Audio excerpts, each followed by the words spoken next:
తుళ్ళి తుళ్ళి ఎగిరి గంతులేసే కప్పలున్న ఒక చెరువు గట్టు మీద ఒక ముసలి తాచుపాము ఉంది. ఆ పాము చాలా విచారంగానూ నీరసంగానూ కూర్చోవడం చూసి మనసు ఉండబట్టలేక ఒక కప్ప దాని దగ్గరకొచ్చి, ఇలా విచారంగా కూర్చున్నారేమిటి? ఈ పాటికి కుట్టుకు కుట్టుకుమని ఎన్ని కప్పలనైనా సరే కడుపులోకి పంపించేసేవారే. ఈ రోజేంటి ఇంత మౌనంగా కూర్చున్నారు? ఒంట్లో బాగాలేదా? అలాంటిదేమీ లేదు. నేనొకరి శాపానికి గురయ్యాను, అందుకే ఇలా ఉన్నాను. ఏంటి శాపమా? ఏం జరిగింది? వివరంగా చెప్తేగా అర్థమవుతుంది. చెప్తాను.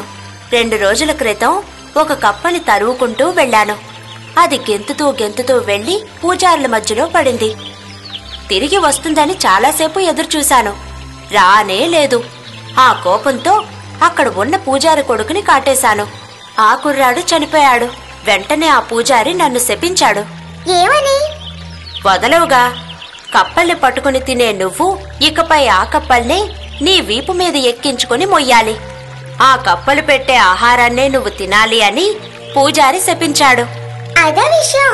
ఇప్పుడే మా రాజుగారి దగ్గరికి వెళ్ళి చెప్తాను. వింటే చాలా సంతోషిస్తారు.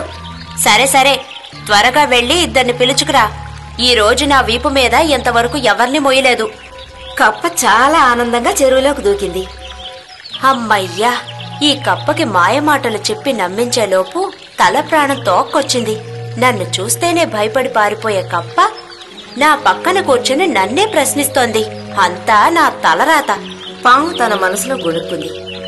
చెరువులోకి వెళ్లిన కప్ప రాజుగారితోనూ మిగిలిన కప్పలతోనూ ఆ తాచుపాము శాపకథని వినిపించి ఆనందంగా గంతులేస్తోంది. వెంటనే నేను ముందు అని పోటీపడి పైకొచ్చి కొంతసేపు ఆ తాచుపాము వీపు మీద ఎక్కి ఆడుకున్నాయి. పాము ఇదే మంచి సమయం అనుకుని తన శరీరాన్ని వయ్యారంగా అటు ఇటు మెలుకలు తిప్పుతూ ఆ కప్పలకి ఆశ చూపించింది. మరునాడు కూడా కప్పలు ఇలాగే ఆడుకున్నాయి. కొంతసేపు అయిన తర్వాత ఆయాసం వచ్చినట్టుగా నీరసంగా పాము నాటకం ఆడింది. అప్పుడు ఆ కప్పలరాజు చిన్న చిన్న కప్పల్ని తినమని పాముకి అనుమతిచ్చాడు. ఇలా కొంతకాలం జరిగిన తర్వాత పాముకి బాగా బలం వచ్చింది. ఒక్కొక్కసారి కొన్ని కప్పల్ని మోసుకు వెళ్లి చెట్ల మధ్య చాటుగా ఆరగించి వస్తుండేది. ఆడుకోవడానికి వెళ్లిన కప్పలు తిరిగి రాకపోయేసరికి కప్పలరాజు పావుని ప్రశ్నించగా దాన్ని కూడా గుటుక్కుని మింగేసి తేల్చింది. ఎవరిని అంత తేలిగ్గా నమ్మకూడదు. వారు నమ్మకస్తులేనా, వాళ్ళ గుణం ఎలాంటిది అని తెలుసుకుని స్నేహం చెయ్యాలి.